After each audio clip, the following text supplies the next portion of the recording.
എന്നെയും സമീപിച്ചിരുന്നു കഴിഞ്ഞ 2 ദിവസത്തിൻ്റെ ഇടയിൽ. ഈ വിഷയത്തിൽ ഒന്ന് ഇടപെട്ട് തരാൻ സാധിക്കുമോ? പരാതിയുള്ളവരാണ്.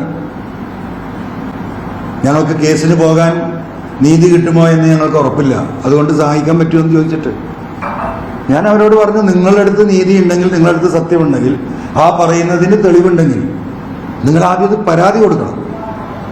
എന്നിട്ട് നിയമപരമായ സംരക്ഷണം നിങ്ങൾക്ക് കിട്ടുന്നില്ലെങ്കിൽ ആ ഒരു ഘട്ടത്തിൽ ഒരു പൊതുപ്രവർത്തകൻ എന്ന നിലക്ക് എൻ്റെ സഹായം നിങ്ങൾക്ക് പ്രതീക്ഷിക്കാം. അത് നിങ്ങളുടെ ഭാഗത്തും തെറ്റുണ്ടോ എന്ന് നിങ്ങൾ ഒന്ന് സ്വയം പരിശോധിച്ചിട്ട് നിങ്ങൾ തീരുമാനിച്ചോ എന്ന് പറഞ്ഞു വിടും. ഞാനതിനെ പ്രോത്സാഹിപ്പിക്കാനല്ല തന്നത്. ഈ വിഷയങ്ങളുടെ ഗൗരവം അതീവ ഗൗരവമാണ്. കാരണം വീഴാൻ നേരത്തെ ഒരാളെ ഉന്താൻ എല്ലാവർക്കും എളുപ്പമാണ്. അപ്പം വീഴാൻ പോകുന്നവൻ എന്നെ തള്ളിയിടുകയാണ് എന്ന് പറയാനുള്ള ന്യായം അവർക്ക് വേണം. അത് ഇവിടെ രാഹുലിനെ സംബന്ധിച്ചില്ല. അദ്ദേഹത്തിൻ്റെ അതെ അതെ അതെ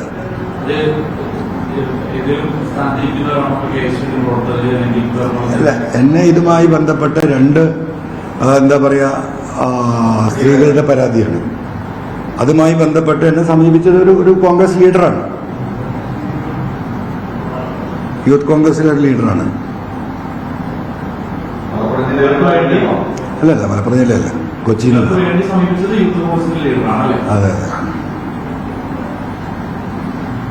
അത് അവരുടെ രാഷ്ട്രീയമായ എന്തെങ്കിലും താല്പര്യമായിരിക്കും. അതുകൊണ്ട് ഞാനതിൽ സത്യസന്ധമാണെങ്കിൽ നിങ്ങൾ പോലീസിൽ പരാതി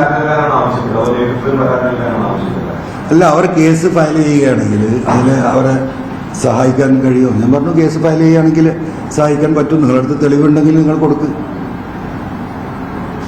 ഇതിൽ മറ്റൊരു വിഷയം വരെ ആരും എന്താ പരാതി കൊടുക്കാത്തത് എന്നുള്ളൊരു വിഷയം ചർച്ച ചെയ്യപ്പെടുന്നുണ്ട്. ഈ ഒരു ഘട്ടമായിട്ടും അത് ആ പരാതി കൊടുക്കാൻ അവർ ഇതൊക്കെ എന്നറിയാം.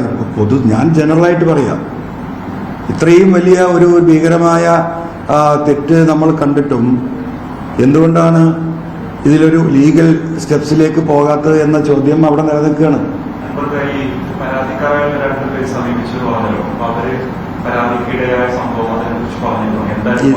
ഇത് തന്നെ ഇപ്പൊ ഈ നമ്മൾ കേട്ടുകൊണ്ടിരിക്കുന്ന വിഷയം, അശ്ലീല സന്ദേശവും അതിൽ എന്താ പറയാ, അദ്ദേഹം പറഞ്ഞത് ശരിയാണെങ്കിൽ ഇപ്പൊ നമ്മൾ കേട്ടുകൊണ്ടിരിക്കുന്ന ഒരു 2 സ്റ്റെപ്പും കൂടി മുന്നിലാണ്.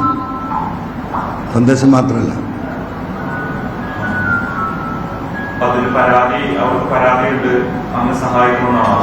അല്ല പരാതിയുണ്ട്. അപ്പം അവർക്ക് പ്രൊട്ടക്ഷൻ വേണം. ഞാൻ പറഞ്ഞു, പ്രൊട്ടക്ഷൻ കൊടുക്കേണ്ട ആൾ നമ്മളല്ലല്ലോ, പ്രൊട്ടക്ഷൻ കൊടുക്കേണ്ടത് ഇവിടുത്തെ ഗവൺമെൻറ്റാണ്.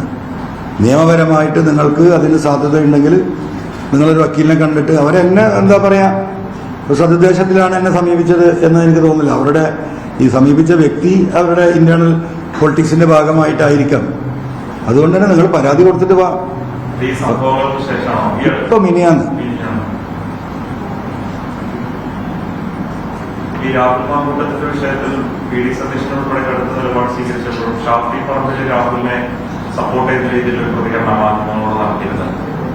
ഈ പരാതിക്കാരുടെ ഗവൺമെന്റുകൾ ഉൾപ്പെടെ ചോദ്യം ചെയ്തായിരുന്നു അദ്ദേഹത്തിന്റെ പ്രതികരണം. അതെങ്ങനെയാണ് നോക്കുന്നത്? അല്ല, അതിപ്പോ ഇന്നലെ നിങ്ങൾ കുറെ ദിവസത്തിന് ശേഷമാണല്ലോ ഷാഫിയുടെ ഒരു പ്രതികരണം കിട്ടാൻ വേണ്ടിയിട്ട് നിങ്ങൾ ഒരുപാട് പാടുപെട്ടതും അദ്ദേഹത്തെ കണ്ടെത്താൻ പരിശ്രമം നടത്തിയതൊക്കെ വാർത്തകൾ നമ്മൾ കാണുന്നുണ്ട്.